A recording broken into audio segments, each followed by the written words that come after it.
Do you chant the verse together or just? Usually, but not always. So as you prefer. Wow. Speaker's choice. I'm in a dilemma. And sometimes we chant Jayamata on it too, but that's also up to the speaker's choice. Okay, we'll skip that. Okay. Some of you have a book. Some of you have a handheld device.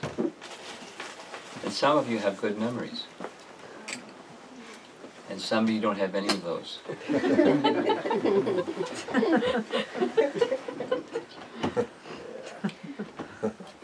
So if you don't have a book, there's some extras. Raise your hand if you need a book so you can follow the verse. Okay, we're all set. So we're reading together chapter 15, text number 12. Om Namo Bhagavate Vasudevaya. Om Namo Bhagavate Vasudevaya. Om Namo Bhagavate Vasudevaya. Om Namo Bhagavate Vasudevaya. Om Namo Bhagavate Vasudevaya. Om Namo Bhagavate Vasudevaya. Yad Adityagatam Tejo. Yad Adityagatam Tejo. Jagat Bhasyat Bhasayate Kilam. Jagat Bhasayate Kilam. Yach Chandramasi Yach Chagno. Yachandramasi Yachagno. Tattejo Vidhi Mamakam. Tattejo Vidhi Mamakam. Yad Adityagatam Tejo. Yad Adityagatam Tejo. Jagat Bhasayate Kilam. Jagat Bhasayate Kilam. Yach Chandramasi Yach Chagno. Yachandramasi Yachagno. Tattejo Vidhi Mamakam. Tattejo Vidhi Mamakam.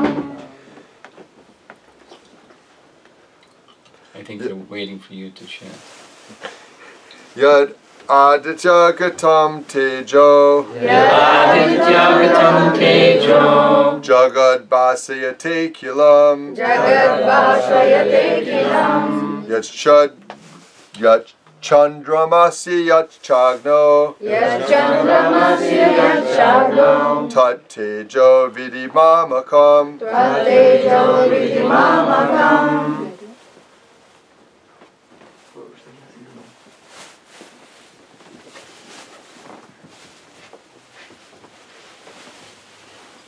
Somebody else, please.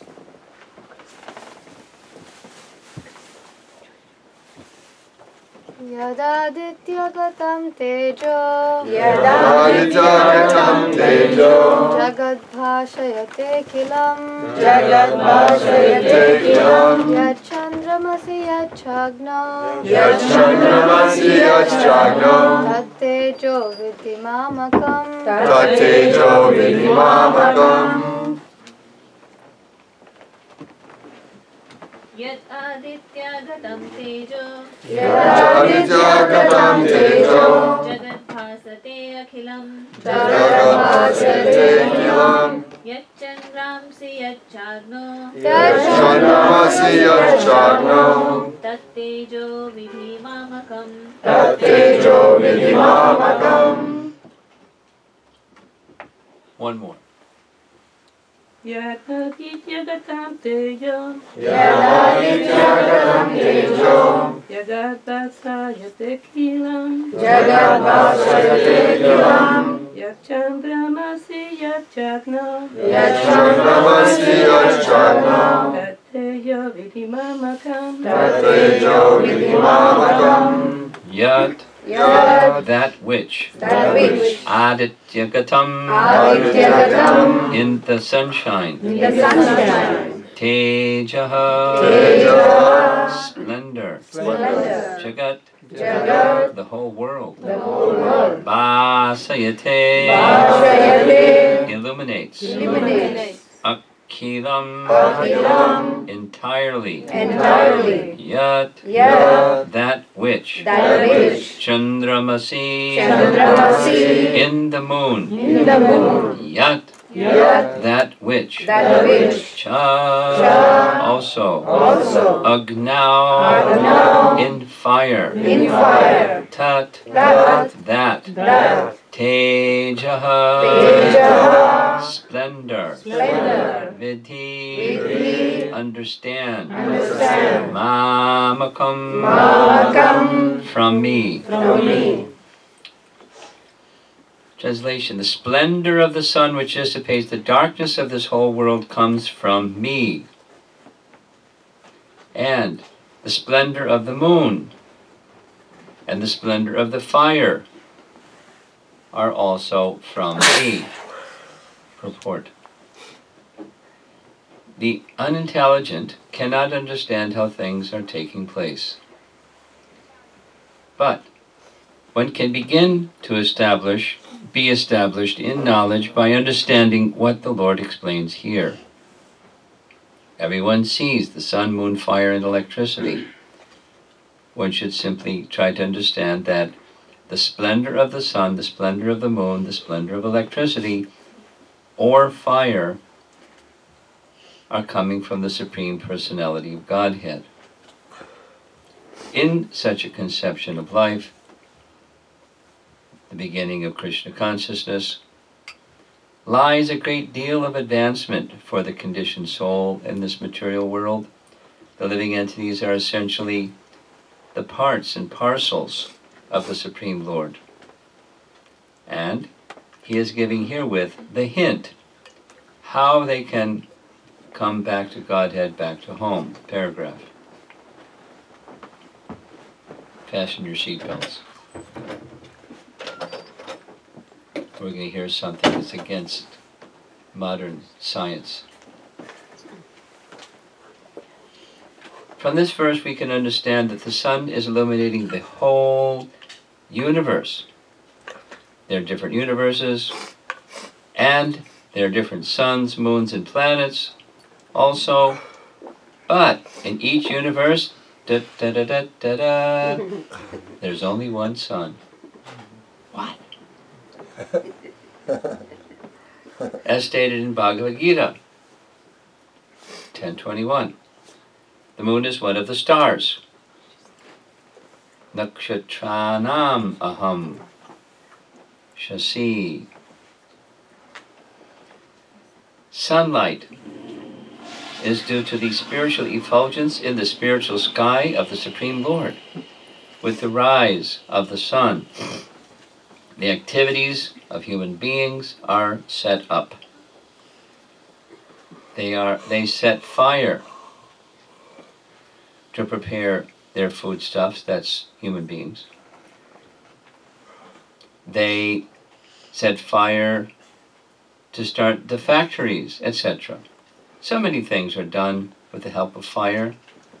Therefore, sunrise, fire, and moonlight are so pleasing to the living entities. Without their help, no living entity can live.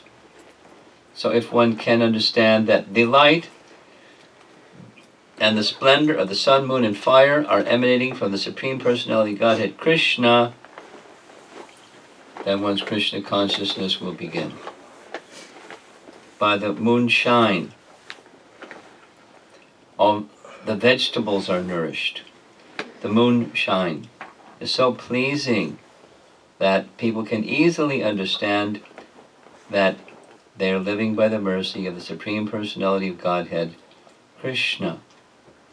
Without his mercy, there cannot be sun. Without his mercy, there cannot be moon. And without his mercy, there cannot be fire.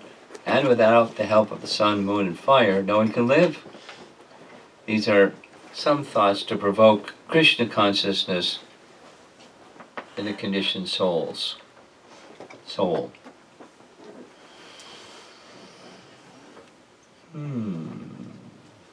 Well, the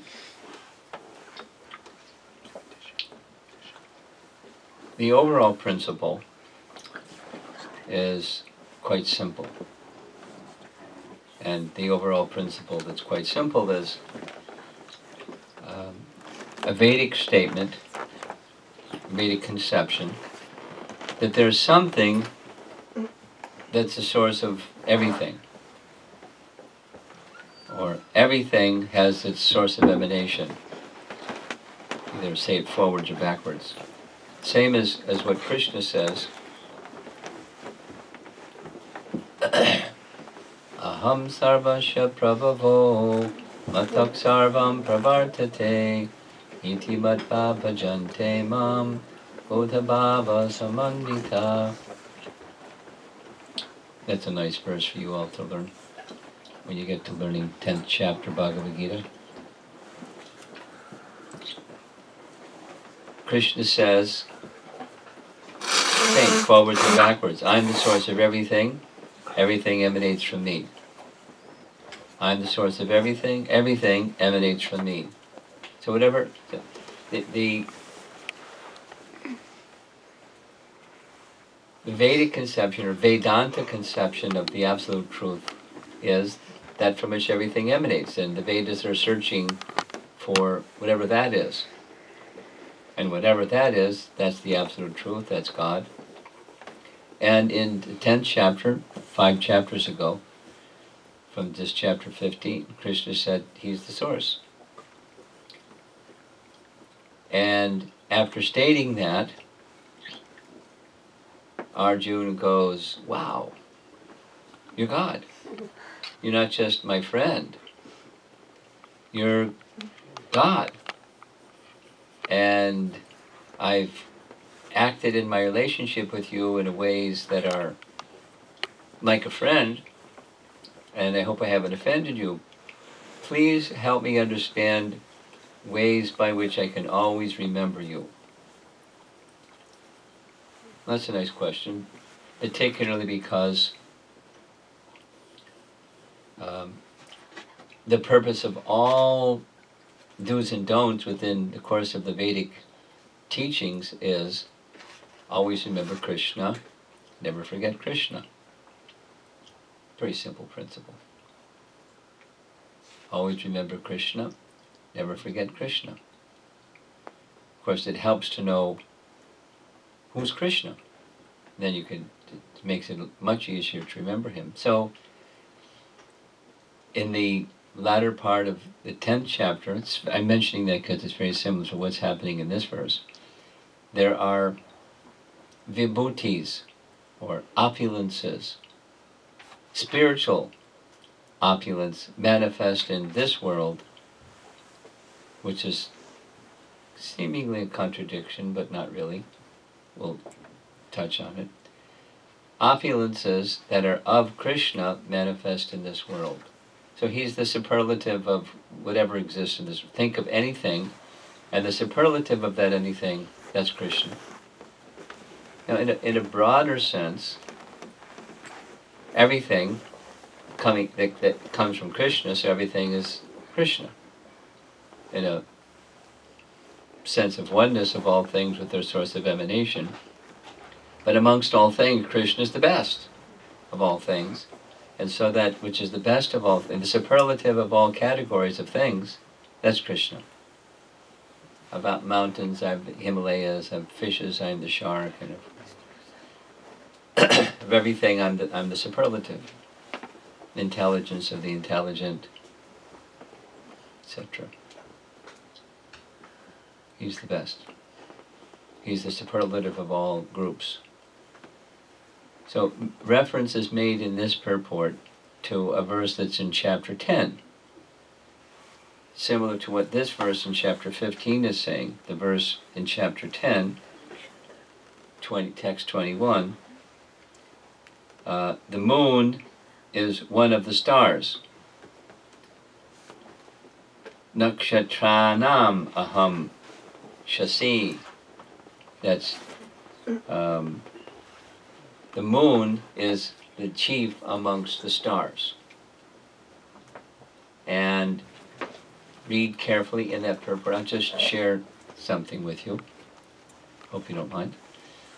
This very same point that's in this purport was discussed in our GBC conference for about 3 weeks. Is Prabhupada and are the Vedas teaching us A or B? And the answer is A. There is one sun in this universe, and all other luminaries in this universe are reflections of the light of the sun, such as the moon or the stars. Are the stars fiery, effulgent bodies like our sun, and there's many, many suns?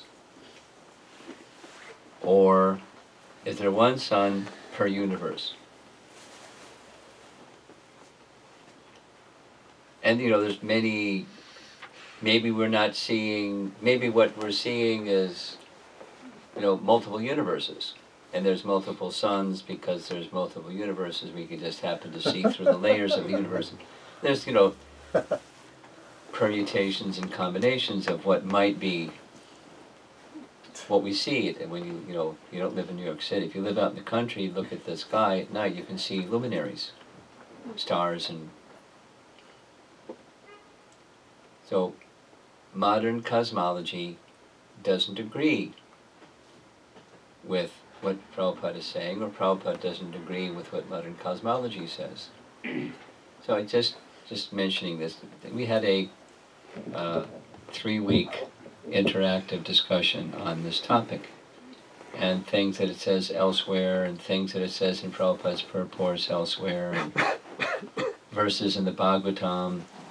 And weighing in on this discussion was this devotee Antardweep, who is the lead person in the Temple of Vedic Planetarium.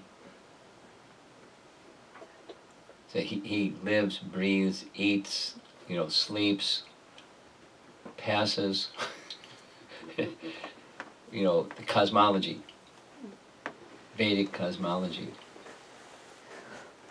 And not just because Prabhupada said it, but from his enormous study on the subject, that the Mahabharata, Vishnu Purana, Padma Purana, and this and that, and Siddhanta Shiromani, and everything else.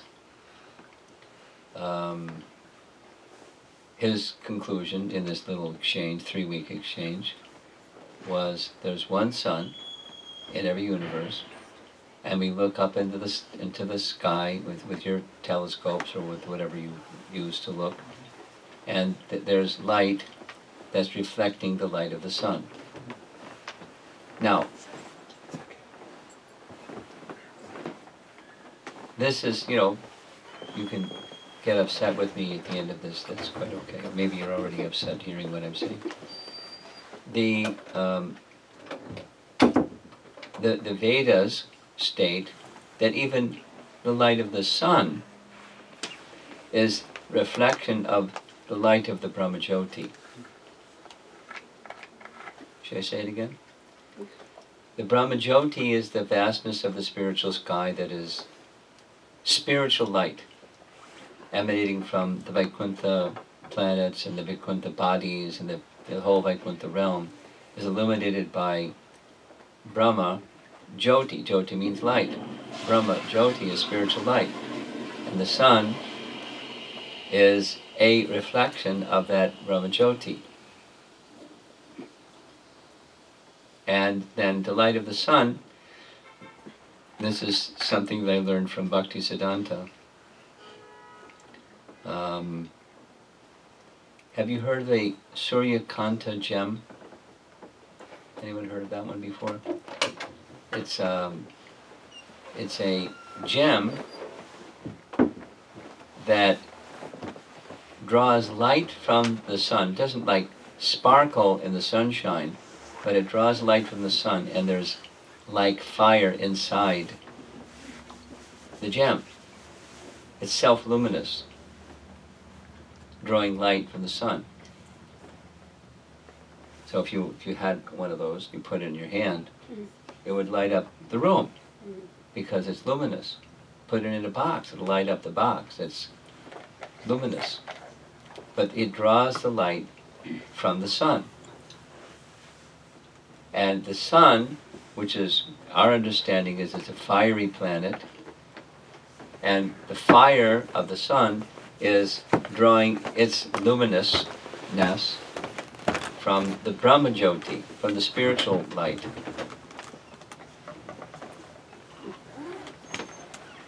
It too is a reflection of the Brahma Jyoti, and the sun, the emanating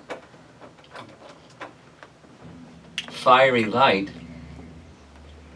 has the capacity to have that light reflect and or stored elsewhere, like in the Suryakanta gem. Or it could be a whole planet that's also fiery, but it's a reflection of that fiery light of the sun. And then that fiery light of the sun, by process of photosynthesis, it's stored in wood. Like this table, not hot at all, but inside there's fire. That's the Vedic conception of how fire is stored, and how you get the fire to come out is you put fire next to the fire, or next to the wood, and the fire comes out. But it's fire is there. So it's mentioned in the purport, the light of the sun, the light of the moon, the light of fire. The Sanskrit word is Teja. Teja means splendor. Teja can also mean strength. Tejas, strength, or splendor. And the splendor or the strength of the sun, moon, or fire comes from Krishna. I mean, that's the important thing. Even if you know what the Vedas say and what Prabhupada says that the Vedas say, and modern science says something else, you can get lost in that if you want. But that's actually less important. It's important, but it's less important than the primary. There's one source of everything. I had a conversation around 11:30 today with a devotee who had just completed a 4-hour discussion yesterday evening, Friday evening, at Illinois Institute of Technology in Chicago. And the topic was conceptions of divinity. And he only got halfway through the topic. And there were so many questions, it went for 4 hours. And centering around her divinity, again, this is like conceptions of God. So the starting point is why people today, or even before today, yesterday and previous history, why people may be attracted to atheism. Without mentioning the garden varieties, there's garden varieties.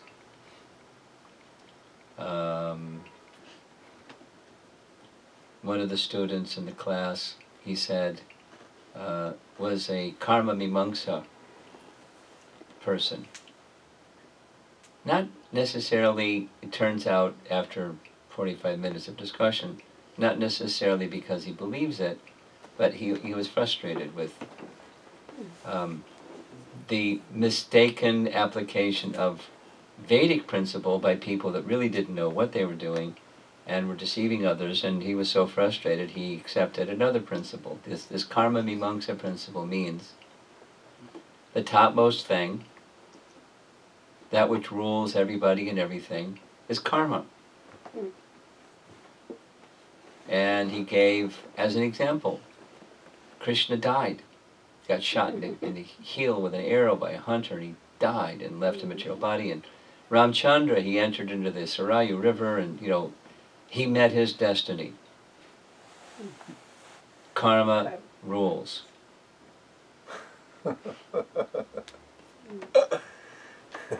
Which is what, it's an atheistic philosophy, and the atheistic karma mimamsa people say, if there's God or not God, it really doesn't matter, because above God is karma, and God has to He's obedient to karma. He dispenses karma according to the laws of karma. That's what's like divine. And he's just an instrument of the divine. So there. You don't have to worship God, you just have to do good karma.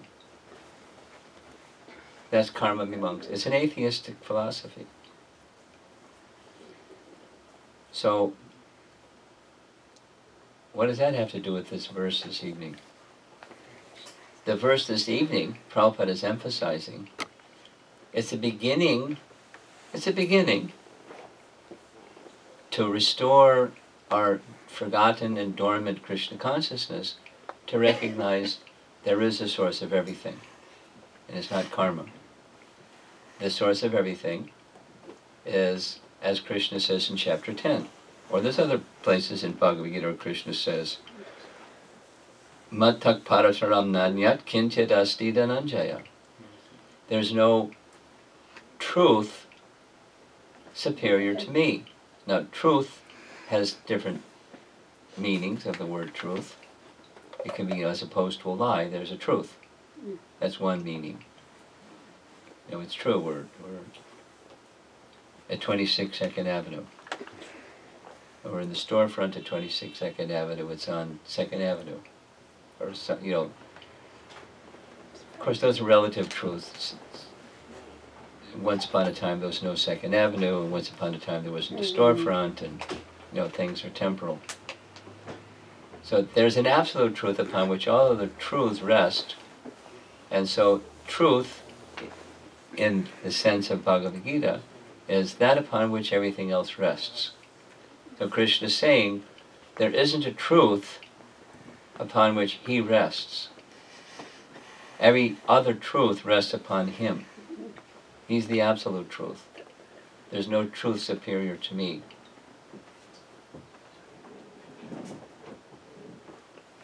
Which is understanding the source of everything. So then there's a trick question. You ready for the trick question? If God is the source of everything, then what's the source of God?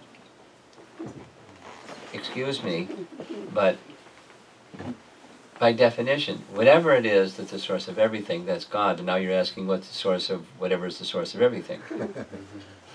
That's a semantic question. That's, you know, we have a place for those kind of questions. It's a garbage can. By definition, that which, whatever it is, that's the source of everything, that's the absolute truth. And you want to ask, what's the source of the absolute truth? The absolute truth, by definition, whatever it is, that's the source of everything. So the message of Bhagavad Gita, just like, it was a very interesting topic, a 4-hour, it didn't get finished, you got halfway through. Topic, conceptions of divinity. So Bhagavad Gita is teaching the conception of divinity is that source of everything is Krishna.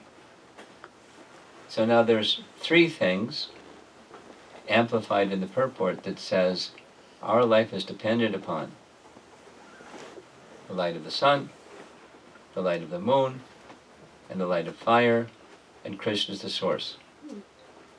So be happy and thankful and use those things that come from the source in service to the source. That's what it's for. That's what and when we're rightly situated, when our consciousness is aligned with truth, with a capital T, we engage things that come from the truth with the truth. That's in service to the Supreme. It leads to knowing the source of everything, leads to service to the Supreme. Go back to that verse that I cited.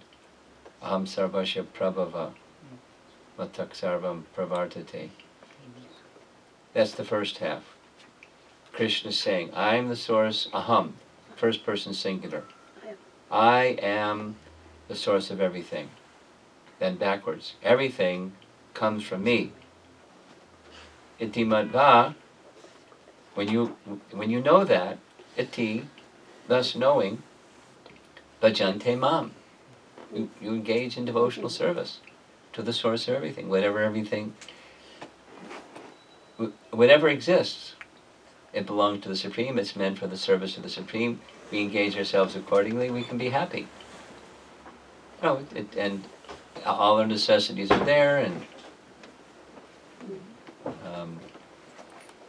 the problem of being in anxiety because you're a thief is gone, and you're living, lawfully, recognizing the source of everything.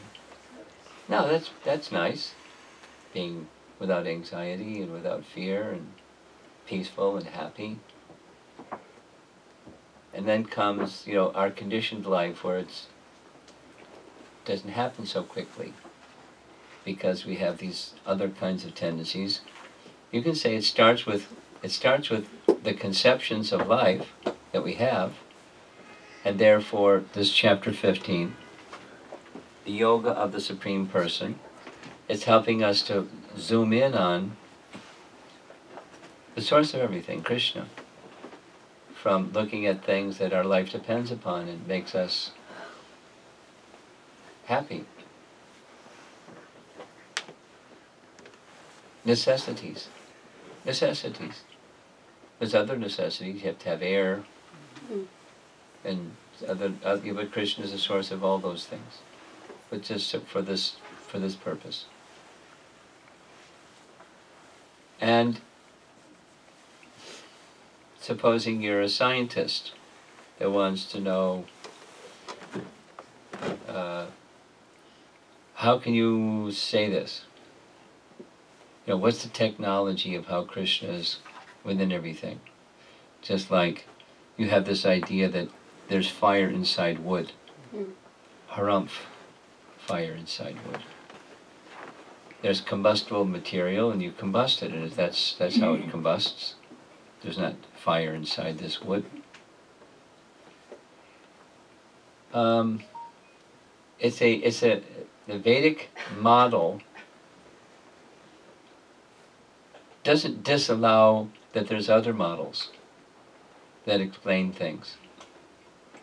I'll give two examples, but I'll come back to the Vedic model is Krishna is the source of everything. So these days, people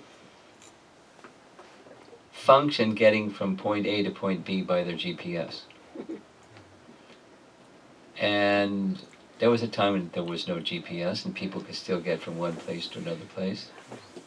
And they kind of used street maps.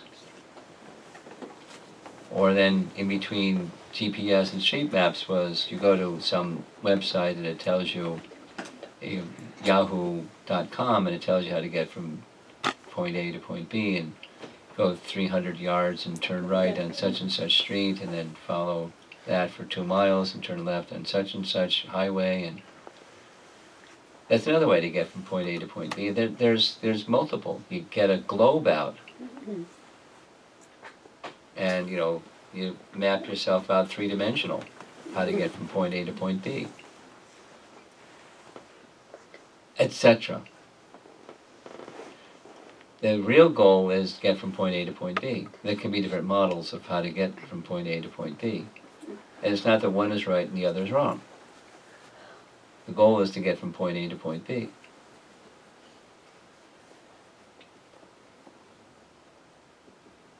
You can ride a subway, you can ride a bus, you can drive a car, you can walk, you ride a bicycle, and there's different ways to get from point A to point B. Not one is right and the other is wrong.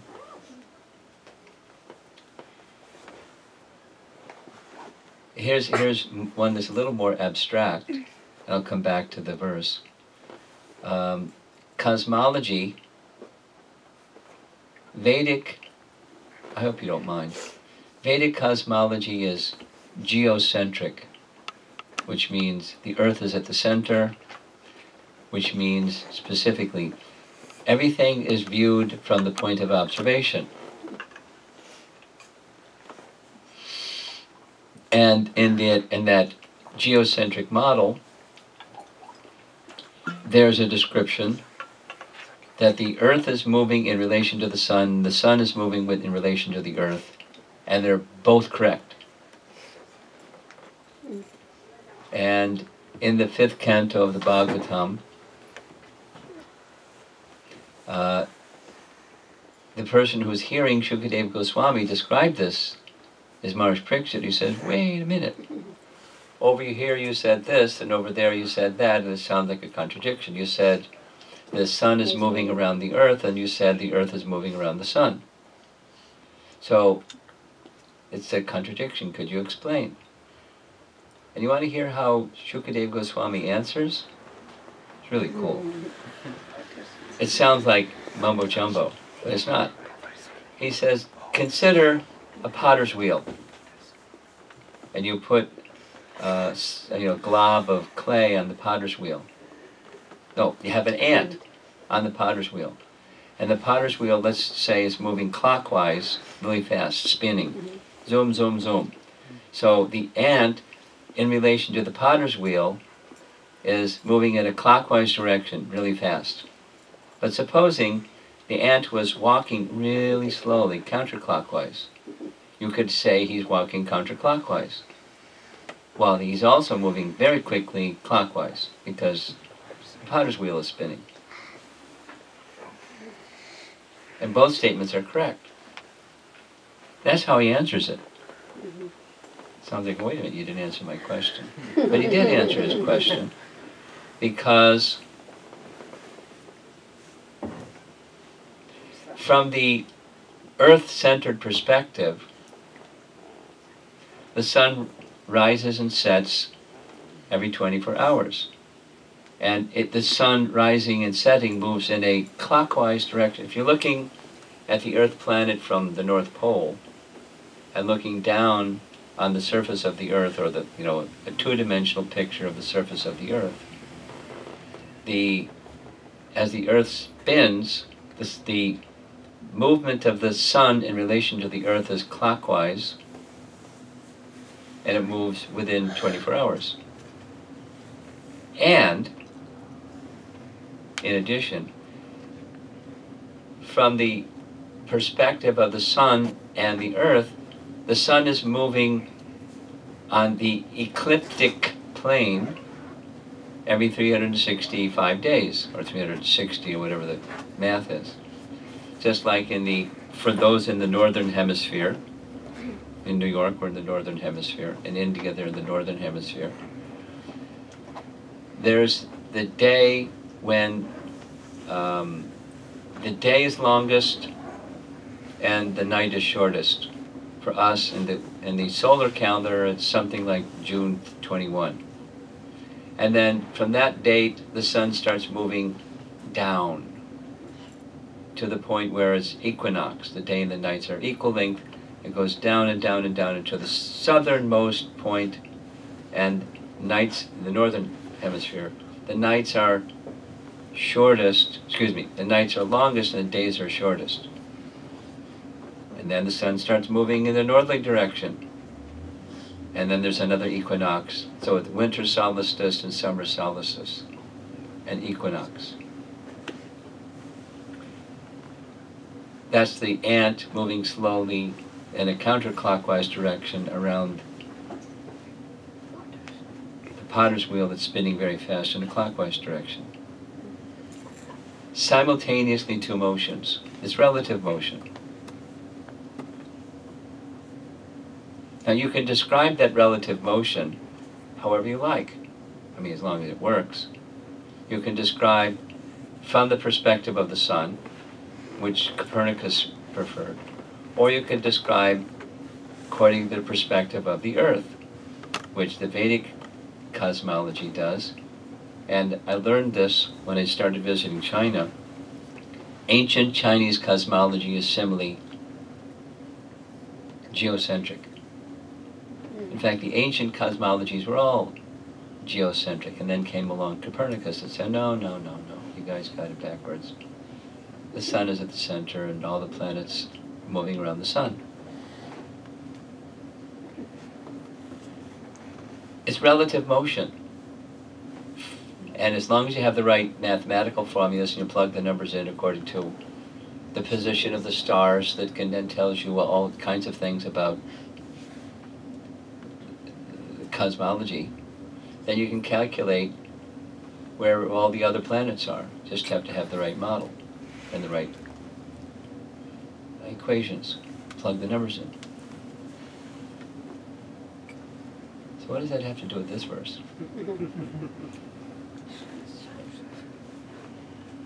Whether you have this model or that model, is there a source? What the conception of divinity? What's the source of everything?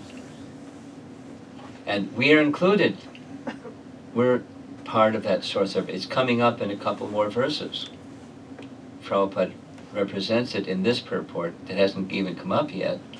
But we, the living entities, we're not matter. We're spirit, soul. That's chapter 2. But we, the living entity, are part and parcel of the supreme living entity. We're part of that source of everything. That's who we are. And everything is also part of that source of everything.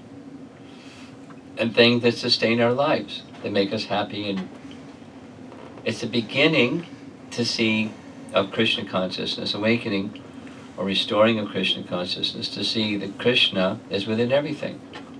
Or everything is of Him, from Him. Now the 10th chapter is the superlative of everything. This chapter 15 is everything that's beneficial for us. At least particularly this verse, the sun, the moon, and fire. And what's electricity?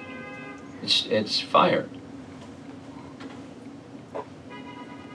How do you, if you want to be have an electric company and generate electricity and make some money selling electricity, you got to have fuel. Where does the fuel come from? It comes from the energy of the sun stored. It can be, hydroelectric power, so that's the sun's energy evaporates water from the seas or lakes or whatever, and it goes into the form of clouds, it comes down in the form of rain, it comes down in the form of rivers, and you capture that energy and make electricity. What's electricity? It's the light of the sun. And the light of the sun is from Krishna. And the light of the moon is from Krishna. The light of the fire, the light of electricity. This teja, the splendor. There's the splendor us. And there's the splendor. Now if you're an atheist, there's no splendorous. There's just splendor. It's a material energy. All there is, if you're an atheist, all there is matter, and the laws governing matter, and that's it. Everything can be explained that way. You don't need God. You silly people. But that alone is, confronted by the message of the Vedas. There is a source of everything. And then there's details of how that one thing is the source of everything. And naturally there's going to be differences of points of view of how the one thing that's the source of everything manifests himself. Including the light of the sun. Not exactly a reflection like, here's a mirror and here's an apple, and in the mirror is the reflection. It's looking just like the apple. That's one kind of reflection. There's another kind that, like this, I like the example, the Suryakanta gem or stone. It's luminous. Leave it over there for, 20 years, and it's luminous. It's captured light of the sun, and it's luminous. Not self-luminous. It's luminous from the light of the sun, but it's luminous. And similarly, the light of the sun is luminous because of the light of the Brahma Jyoti, the light of the spiritual effulgence of the Supreme Lord. It doesn't give, to my knowledge, or maybe it's somewhere, what's the technology? How does the light of the Brahma Jyoti get, stored over here in the sun, and then it's like all this flames and da-da-da-da-da-da-da-da. How does that happen? The technology isn't described, but the principle is described. Now, maybe the day will come when there's some technology folks that can figure it out. I was just listening, I'll end with this, just listening to this description, riding with Chandrasekhara Swami in his car, actually finished his car, take us to this program in Long Island during that stormy night last night. Prabhupada was saying, there may be apparent contradictions within the Vedas, and he pointed to one. For example, it is said, two contradictory things. The stool of an animal makes you unclean. You touch your stool, the stool of an animal, and you're unclean, you'd have to take bath. You can't go worship a deity after touching stool, you have to take bath. And it is said that the stool of a cow, or cow dung, is pure. Now that's a contradiction. And how do we take what appears to be a contradiction? It's Vedic, it's from Narayana, infallible source. Now, he gave the name of some scientist, didn't catch it. Some Indian gentleman that spent, probably 2 decades studying cow dung. I mean, they have scientists that study the flagella of an E. coli bacteria and how many different parts there are in the E. coli bacteria. The E. coli bacteria is what swims around in your stool. So he studied the properties of cow dung and found that it has, Prabhupada's words, all antiseptic properties. You can put cow dung on an open wound, it'll heal it because it has antiseptic properties. You can, some place that's unclean, you can make it clean by applying cow dung, which is a contradiction to the other statement. So it's not all stool of animals or dung of animals is antiseptic and pure, but cow dung is. So he was indicating that things that appear to be contradictory to our normal sensibility, it's injunction that is to be accepted, and there may be some method to research and verify or not. In this case, there is. But we may not know the technology of how to verify that the light of the sun is somehow or another storing the light of the Brahmajyoti. There's something about the sun that permits that to happen, and it manifests the fire of the Brahmajyoti, or the light of the Brahmajyoti. However it does that. Technology-wise, we don't know. But the Vedic statement is, that's the statement. Now, last point. How are we going to know what that is? How are we going to know? This is chapter 10, beginning verses of chapter 10. How are we going to know what existed before we existed? Well, you won't know because it's before you existed, whatever that is. So you can't know by experimentation.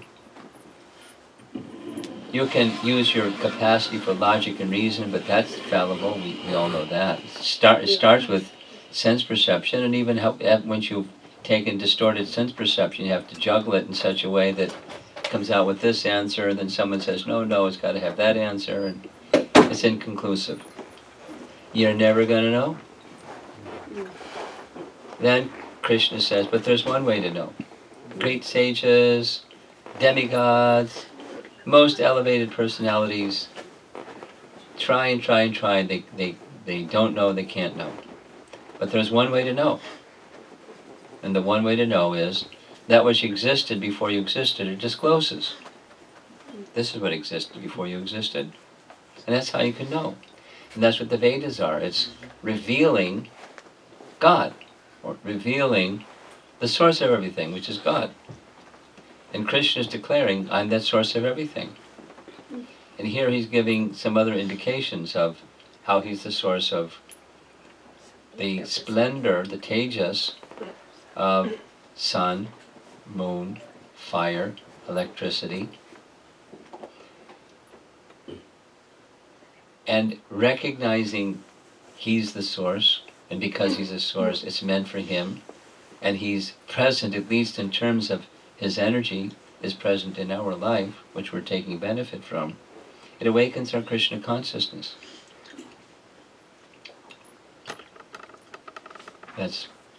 Then now there's a series of other verses that are like this in chapter 15.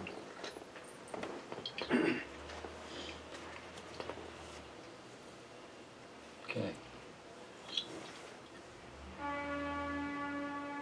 Any confusion or discussion? Not Vedana. Yeah, you started to talk about the question I was thinking about before I was already thinking about the thing you're saying is spiritual technology. I was thinking about that before you talked about it. So the issue is that the sun stores, Krishna says here that we're reading here how, but because of the Brahmajyoti effulgence, the sun has light, and then you're explaining how the sun stores it, and how the technology works. We don't know. I guess, and you can just repeat that to whatever I say, I suppose. But I just wanted to add one detail to the question. Maybe you'd like to address it differently, which is what makes me particularly wonder about this issue is that we understand spiritual energy is such an ananda, eternity, bliss, and knowledge, and material energy is opposite. Right, it's temporary, and when the Bhagavad Gita describes the elements, earth, water, air, fire, etc. So fire is one of these material temporary elements. At least when I talk to people and when I think about these things conceptually, I think they're two quite distinct things, the spiritual energy and the material energy. And perhaps sometimes in my experience, I don't actually distinguish them quite so much. Sometimes I feel like I have some spiritual realization, and I even with some perception. So that's my confusion. Well, let me state your question in a different way and see if it's the same as your question. Okay. God is all spiritual. How does something material come to something that's all spiritual? Earth, water, fire, air, ether. He's all spiritual. And those things are clearly material. So how does it work? How do you get material from spiritual? It's another way of saying, Yeah. how do the two connect, Sure. the spiritual material? Yeah. Well, our beloved founder Acharya, Srila Prabhupada, made things really easy. Maybe too easy for people that are complicated, like some of us. But he said, like an electrician, electricity is one energy. But the electrician knows how to take electricity and make something hot or make something cold, which are opposite, hot and cold. But he knows the technology of using electricity. He makes a profession out of it. Heating and cooling systems, just with electricity. And he used that as an example to say, actually Krishna's energy is one, and depending upon how he chooses, then that one energy can act in a spiritual or can act in a material way. Huh? Well, here's a nice example, one of my favorites, and that is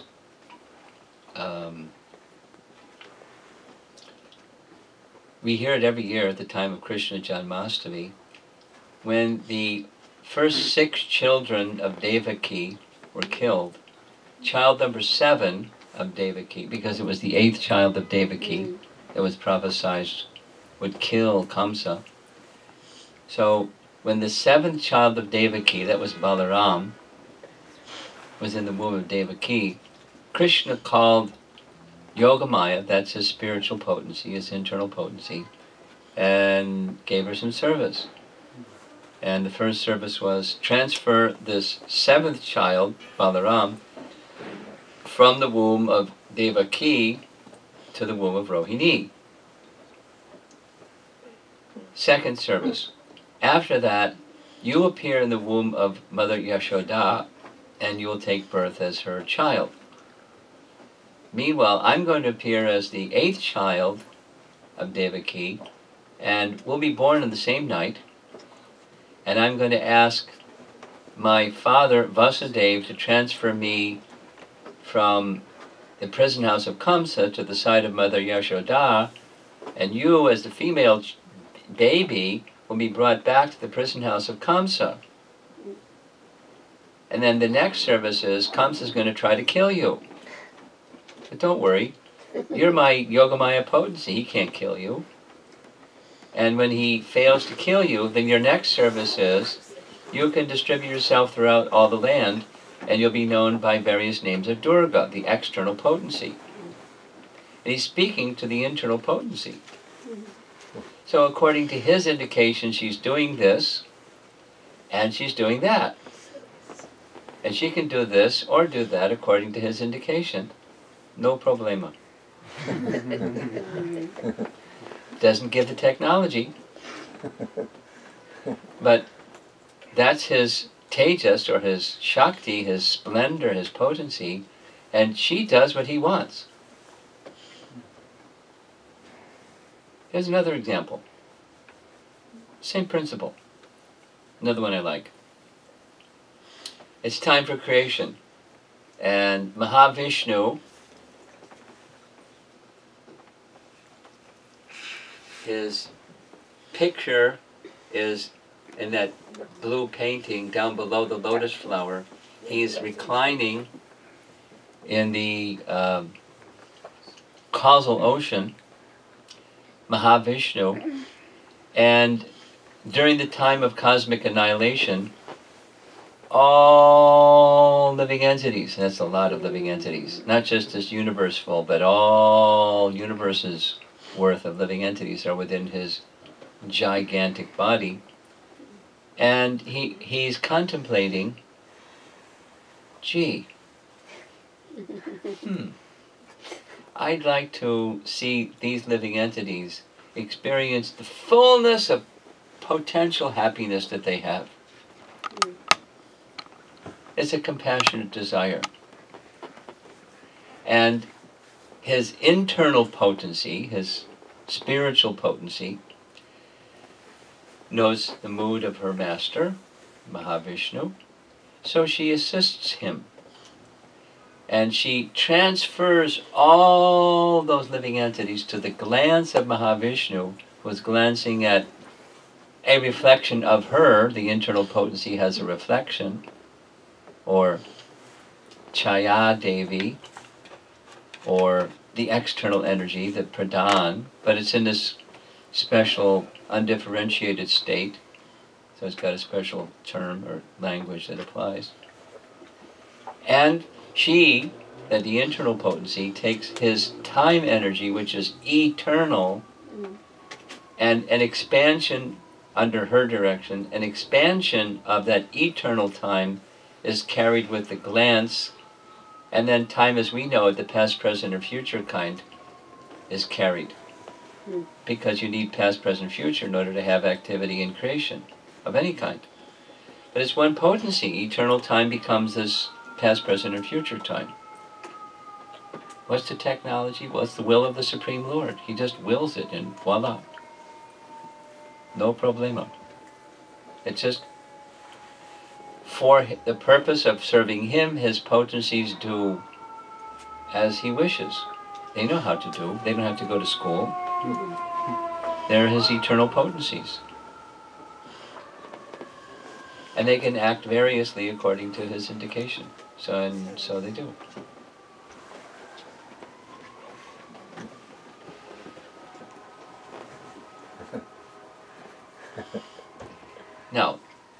go back to your question. Earth, water, fire, air, ether. You know, this wall is, it's material. It's, now you see it and now you don't. Like, you know, the gas station that was next door, and look what's there now. Taking a long time to put that thing up. It's not a gas station anymore, that's for sure. Back there as well. Yeah, back there as well. Yeah, because they sold the air rights. But, you know, that's temporary too. What was the Sunoco station is what it is now, and what it is now is going to be something else later. And that's, you know, that's a material manifestation, but behind that material manifestation, there's Krishna. And Krishna lives or exists in eternal time. And where there's eternal time, there's not Sunoco stations and high-rise buildings. It's eternal time. So that's the background behind all things. And Krishna may sanction the desire of the living entity, you know, the developer that bought the building and got an approval and is doing what he's doing. Got a bank loan or whatever else, however else you do what you do. And he's sanctioning. He has potencies, Krishna has potencies and can sanction. He doesn't have to do anything, but he sanctions and the potencies then move according to his sanction. The important thing here for, you know, I understand, I believe I understand your question.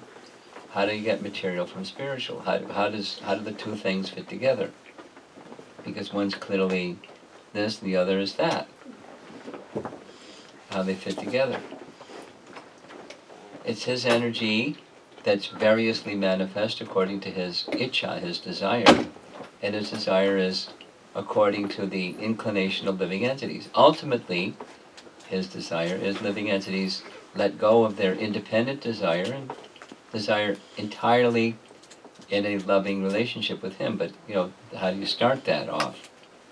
Well, the message of Bhagavad Gita is how to start that off. You see everything in relation to him. Just like the verse that 630 Bhagavad Gita that you had to memorize. They're never lost. And I'm never lost to them.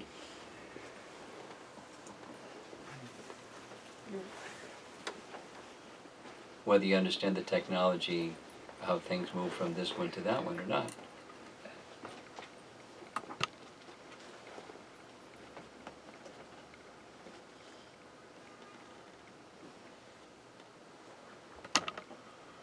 Yes.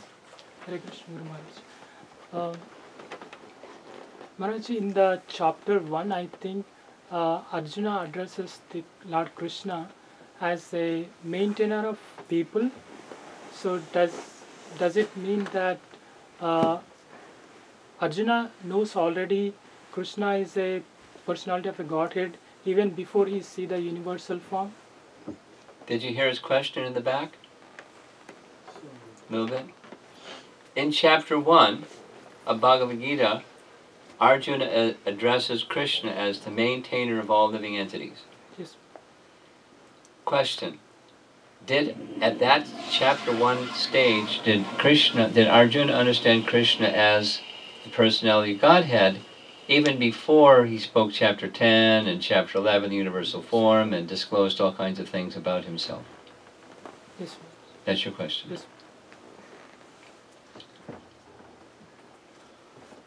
Well, That's a funny question.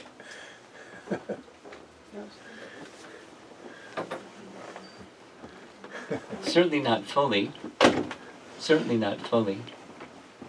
You know, he addresses him in other ways, Janardana and Rishikesha and other things.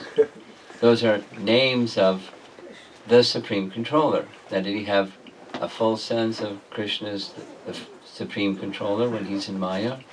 Obviously, no. Maybe he's just being chummy with Krishna and, you know, flattering him or something. That's not it either.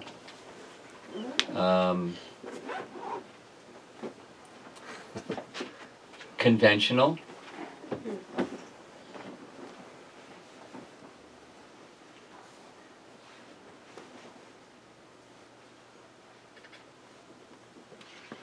let's go back. We'll go back to other situations where we know Krishna knew. Let's go to when Krishna came into the assembly where he wanted to make a peace treaty, and he showed a partial manifestation of the universal form, and everybody, including Duryodhana, they saw. But they couldn't see, because they were envious of Krishna. They couldn't see. He has some mystic power, but so what, I'm powerful too. So people may see but not see. That's not a very satisfying answer. Krishna, Arjuna, in this, he's entering into a phase where he's becoming bewildered for the purpose of Krishna's giving him instruction. So he can become like us, bewildered, although he's a pure devotee. He's not bewildered. It's not exactly black or white, is what I'm trying to say here. Not exactly that he was just an abject Maya. Not exactly that he was in full realization. Not a very satisfying answer.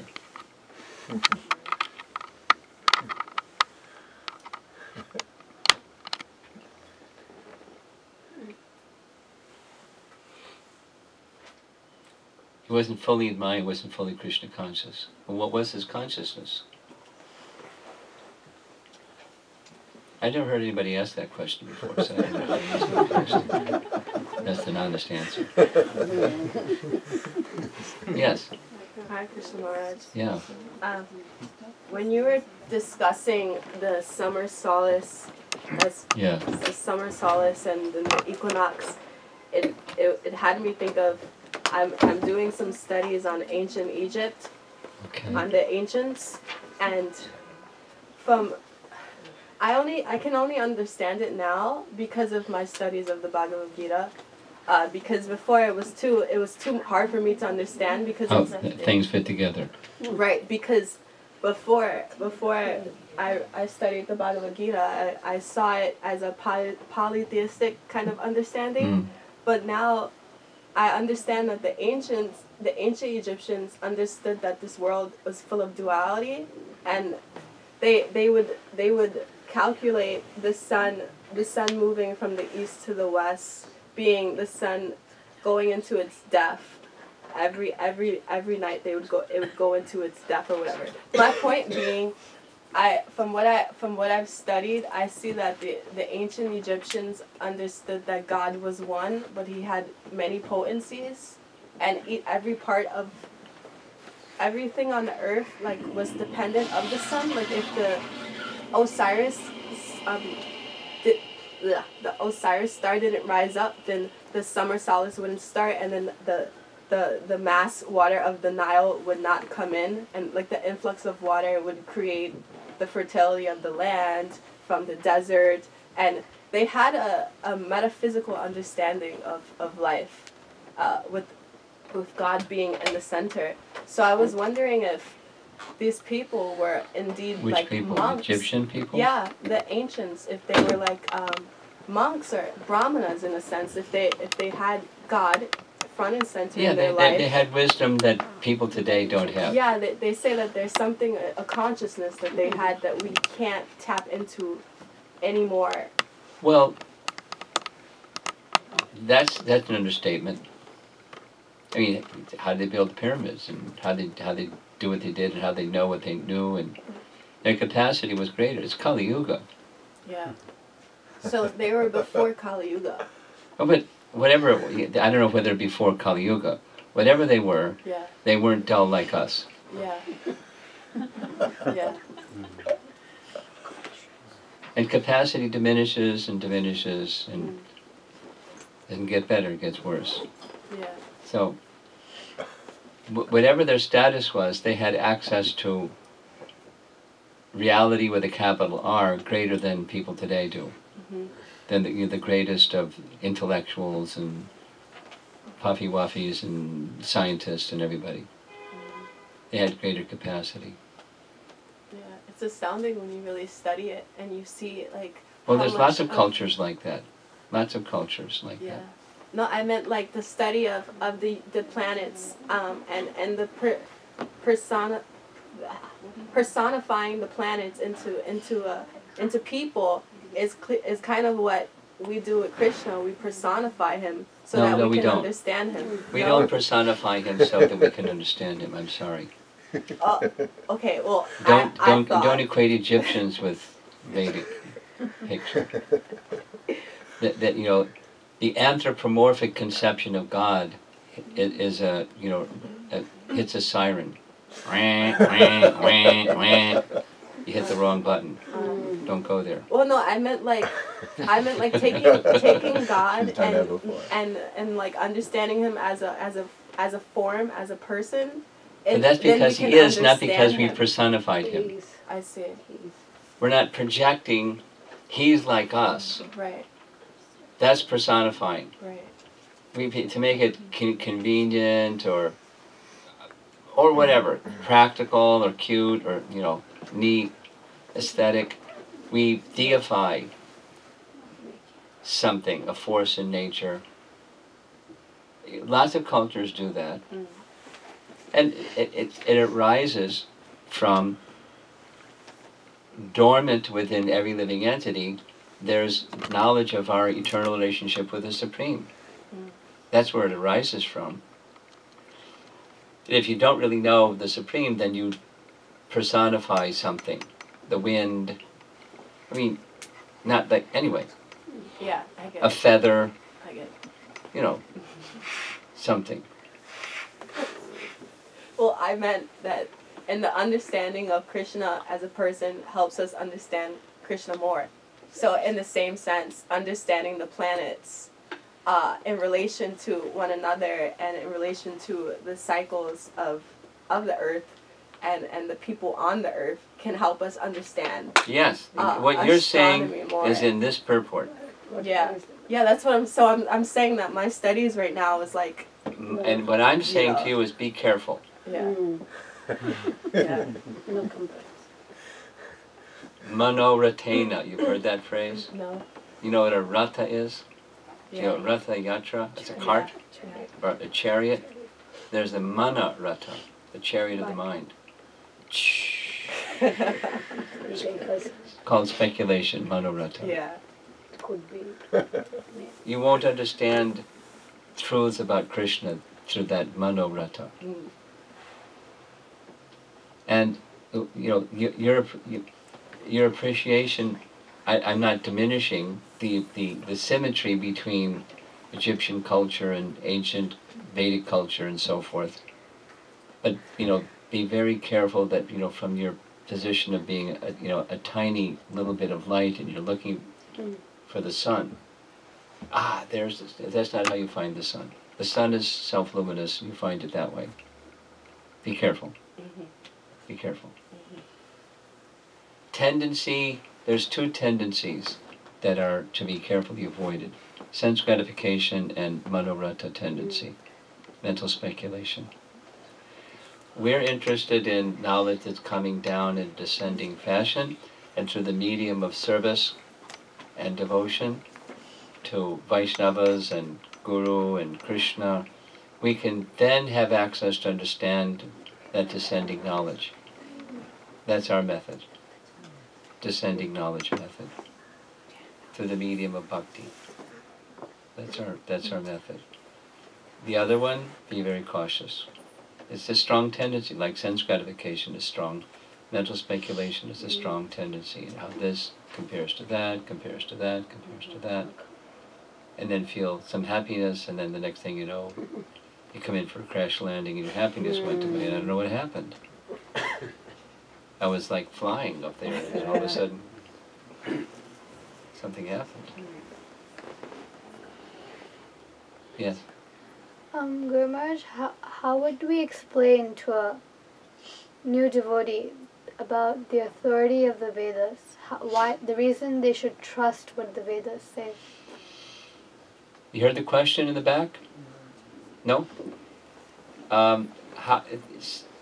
When we're having some exchange with a newer devotee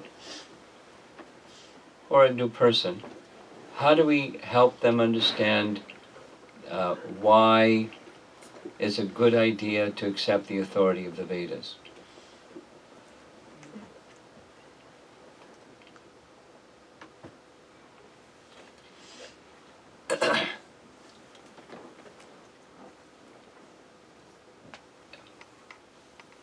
I think it was a lecture in Conway Hall in London.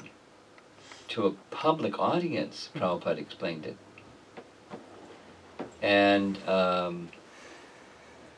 it has to do with, there are, according to systems of knowledge, Vedic system of knowledge, there are three principal ways of knowing things. 1, sense perception. 2, inference, logic and reason. 3, descending knowledge. And you can go through the first two and say they're fallible, they're fallible. So what's left is this descending knowledge fallible or infallible? Well, if the source of knowledge, it's notional or theoretical, if the source of knowledge is perfect, then the descending knowledge is perfect. So if you want perfect knowledge, you need descending knowledge coming from a perfect source. So now, is there such a thing as a perfect source? And from that perfect source, perfect knowledge. So at least the concept is that's what the Vedas are, or taken in a broader sense, that's what Scripture is. It's revealed knowledge. God is revealing truths about Himself. That's what Scripture is. It can be through others, but He's revealing knowledge about Himself. And in the case of Bhagavad Gita, He's not through someone, He's doing it Himself. He's revealing truths about Himself directly. It's a very unique Scripture. To my knowledge, it's the only one of its kind, where God is speaking about Himself. Is revealing transcendence directly about Himself, the spiritual world, living entities, and reality. He's directly revealing it.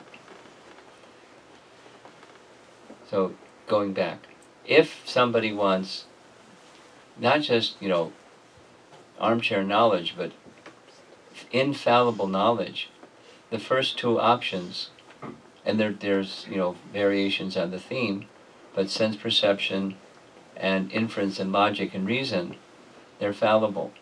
Guaranteed. Absolutely guaranteed. So if there's anything that's a possibility, it's this descending knowledge from a perfect source. So you get knowledge from a perfect person, you got perfect knowledge. So let's take a look at this Vedic text and see what it says.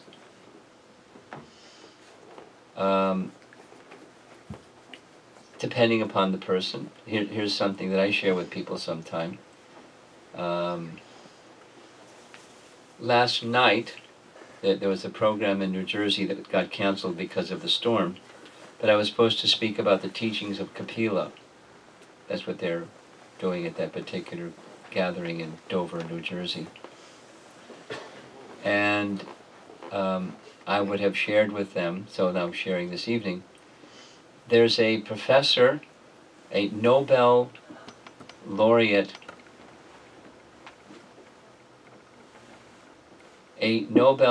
professor at the University of California in Berkeley.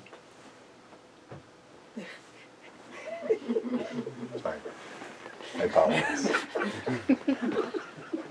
And his name is Professor Henry Staph. You can look him up in the Google. Google Guru knows everything. And he accepted a sabbatical. It was a modest paid break from his teaching job, where he went to the Bhaktivedanta Institute Center in Juhu, Bombay. He spent a month, and he studied the teachings of Kapila Dev. And I was told that the man is really austere. He was up before the devotees were up for Mangal Arati. And he didn't go to Mangal Arati because he wasn't, Bhakta staff. But he was watching Mangal Arati from his balcony overseeing the temple room. And he went, 12 hours a day for a month. Intense. Scholar. And his assignment was, in your vast knowledge of modern science, is there anything within the field of modern science that would say that it can't be? The teachings of Kapila, the science of matter and spirit, can't be the way he says it because there's just empiric evidence out there in the field of science that's falsifiable. That's a scientific term, falsifiability. After the month was over, he wrote a little booklet and said, to my knowledge, there's nothing in the field of science that says there's anything wrong. Just not saying it's right, but it's not falsifiable. So, then this is a Nobel Prize winner in the field of physics. Not like he knows everything about everything, but, certainly very knowledgeable in the field of science. So if someone that's of that disposition in the field of science, then maybe there's some merit, maybe.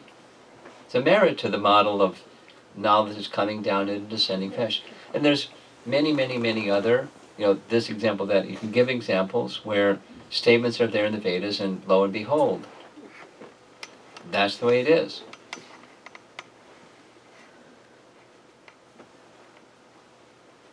I had this 7:30. We can have a little kirtan in 2 minutes. I had this opportunity some years ago when I had studied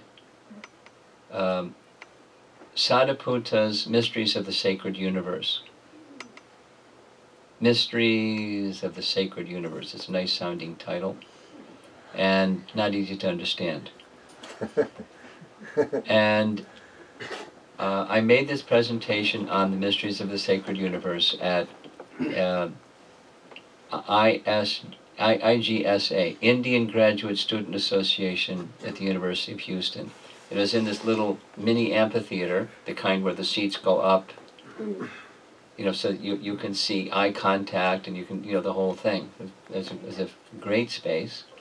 There was maybe 80 people in the audience. They're all grad students, smart young men and ladies, and explaining the configuration of the universe according to the Vedic picture, according to Sadhaputa's writings. And towards the end, there's questions and answers, and one of the fellows said, my field is physics, and from theoretical physics we can calculate down to a few milliseconds before the Big Bang what happened from that point forward.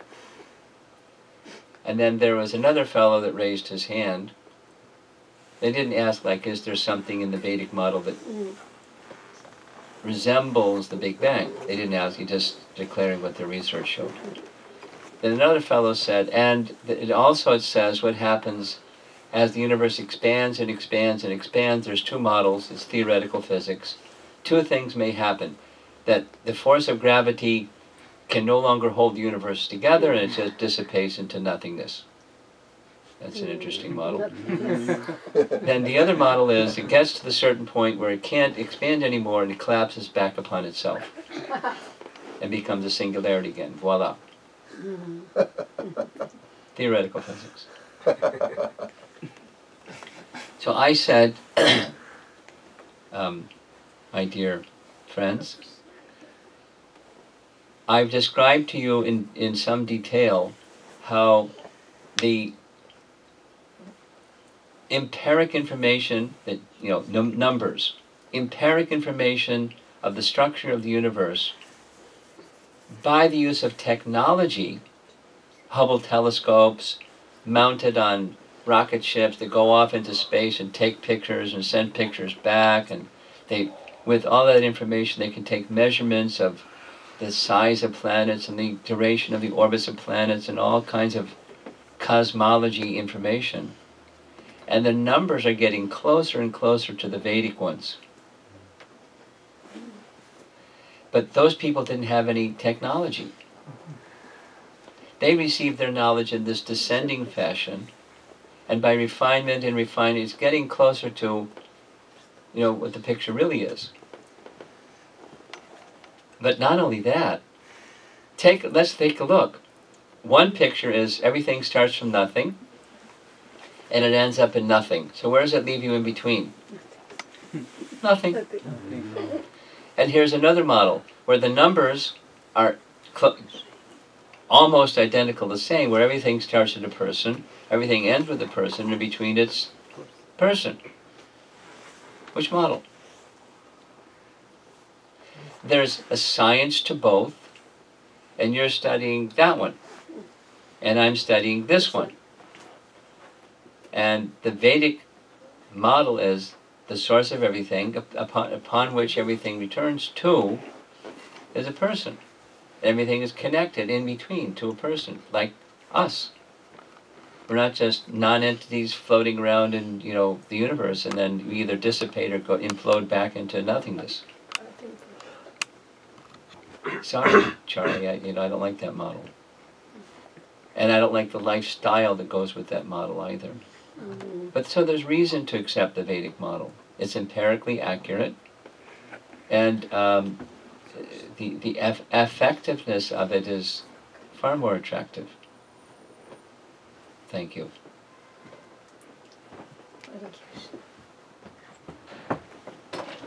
Okay, so we're going to have a little kirtan. Thank you all very much. Prabhupada ki jai. Krishna Maharaj ki jai.